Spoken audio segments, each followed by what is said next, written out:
What's up guys? Today's project is going to be getting rid of these turn signals on the FZ. I've had them for a while now and they're really ugly. They flop, and when you go like 60 miles an hour or more, the turn signals literally vibrate the whole entire time. So I'm going to be throwing on these flush mount turn signals that I got from TST. They're really nice quality and I've used them a couple times before on the Grom and now the Z and now the FZ. So we're going to go ahead and put these on today. So it looks like we got some turn signals, little spacer pieces, and then the nuts and washers together. So that's what's included in the kit. And one other thing I'm going to need to install later is this flasher relay. TST sells it. You can basically adjust how fast the flash goes. I'm going to need this because on the FZ right now it's going to flash really fast when I put those flush mounts on. Finally, a video where I can just go and use some power tools and get this video done. I don't think I ever made a video about this cheap windshield, but it's like the one that's on eBay that everybody gets. It's okay, but it doesn't block any wind. So if you want it for a wind shield, no, not gonna work. If you want it for a key shield to hide that key, works just fine. I always hate working on this part because there's just so much. Like everything is right here. Look how crowded. It's ridiculous. Guys, you aren't going to believe this. I just freaking broke this connector. Jesus. I swear I'm going to end up breaking this one too. Didn't break that one. Oh, okay. So there's like a hole in the side. And you got to like put your flathead in here and like pry it. I'm learning. So now I think it's just like the rubber grommet thing. Oh yeah. All right, that wasn't that bad. So there we go. The old turn signals were off. That was pretty easy, honestly. They look really crappy. So I'm going to throw them in the garbage. All right, so I'm just going to slide that in there. And then I guess you put on this little rubber thing. And then you got to get this plastic nut thing on there. So I wasted all that time putting that in, and it doesn't even really line up. So you have to like grind down this plastic a little bit.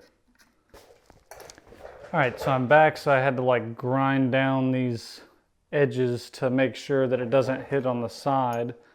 It's like stopping it just enough. Honestly, the easiest way to tighten this thing is honestly just to spin the turn signal itself until it kind of gets tight.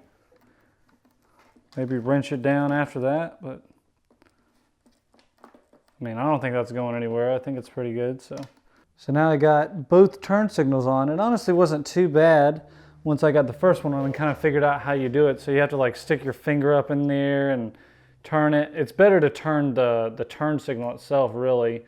But yeah, I tightened down both of these where they don't spin or anything. And then now I have to get this wire that is 2 wires or 2 male connectors, and I got to transfer it to this kind of plug. So I'm just going to actually retrieve out of the trash these connectors off the old stuff, if it'll focus. And I'm just going to solder them to what's there now. I was fighting it, but I finally took the headlight off, and it's probably going to be a whole lot easier to work on, but I'm going to cut this off. I'll let you guys know what wires are what, because there's a positive, there's a negative, and then there's the flashing turn signal positive. So all we care about is the flashing turn signal positive and the negative. We're not going to use the constant. So I'll tell you guys how to wire that up in a minute once I get it done.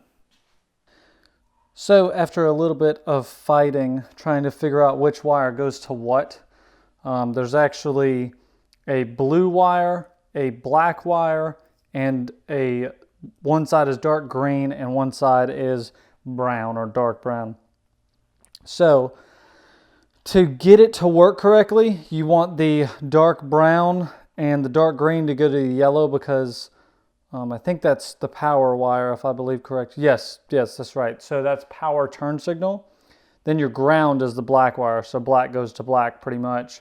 So black on the TST turn signal thing, which is right here, goes to the black on the old stuff.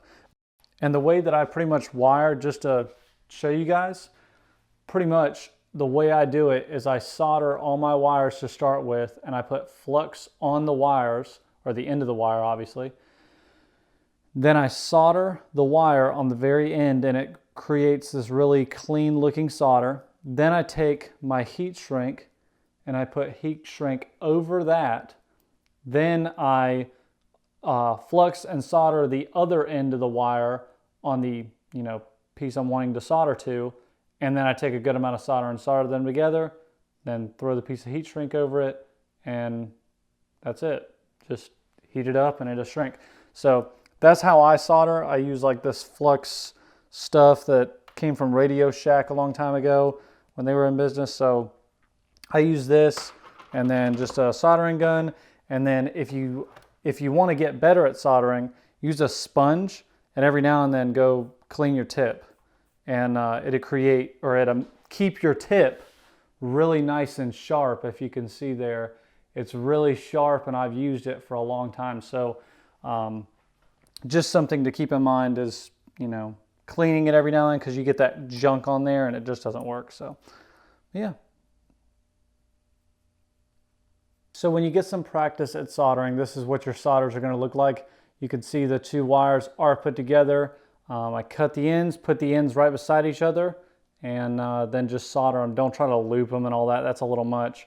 So just use a good amount of solder, not too much where it's dripping off, but use enough where it's going to fill all the gaps. That way there's no gaps in between it, and it's going to be nice and strong.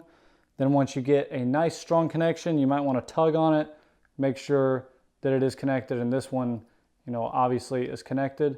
Then you're going to want to put your heat shrink over it like that, and then just heat that up with a heat gun or a lighter. I use a heat gun just for the fact of it's faster and it doesn't burn the wires. But that should be a good connection. That should never go bad. So that's pretty much it. And then this extra wire you won't have to use. Again, this is the constant power, and these turn signals don't have a constant LED running. They just go off basically when you hit the turn signal. Also, this is Justin's heat gun. Don't buy the Harbor Freight heat guns. I bought one and the thing fell apart. The thing on the outside melted, and every time I ran it, it literally smelled like an electrical fire. Like, I swear that thing was going to catch on fire. And that's going to be it. So now your connections should look like that if you did it right. So the connections are really well made, and there's no water or anything that's going to get in there. There's no way these connections are obviously going to touch unless they're nicked or something, which just like a normal wire. And yeah, that's it. So this blue wire, I guess you can heat shrink it, but I honestly am just going to leave it. So it should be okay, but maybe best practice to put a piece of heat shrink over it just so it doesn't ground out on something. Now going back over to the bike, I'm just going to kind of plug everything back in. So plug in my headlight, which is now LED thanks to Tyler. So appreciate it, Tyler. Then I'm just going to plug in the rest of the stuff. Oh, I did break this this clip right here, so I am going to electrical tape that. Try not to break it. Use a flathead or something. I just got to shove all the wires in this little wire thing that I hate.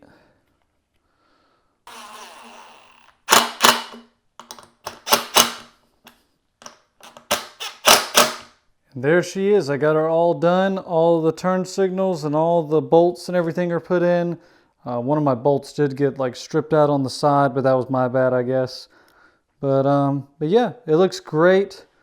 Definitely a whole lot better than those little floppy ears that were off there. So obviously no running lights anymore, but I honestly prefer that. And then I'll throw on the caution. So there's the turn signals. So now they are flashing really quick right now, but again, I do need those TST or that TST flasher relay for this bike. I just chose not to do it right now just because I have an intake to do on this bike. And the intake I think is up under the gas tank, and I think the flasher relay is like right there. So I'm just gonna do them at the same time just for convenience. But it looks great, super happy with the product. Makes it look a whole lot better from the front. So anyways, hope you guys enjoyed. If you have any questions, leave it in the comments. See you guys next time.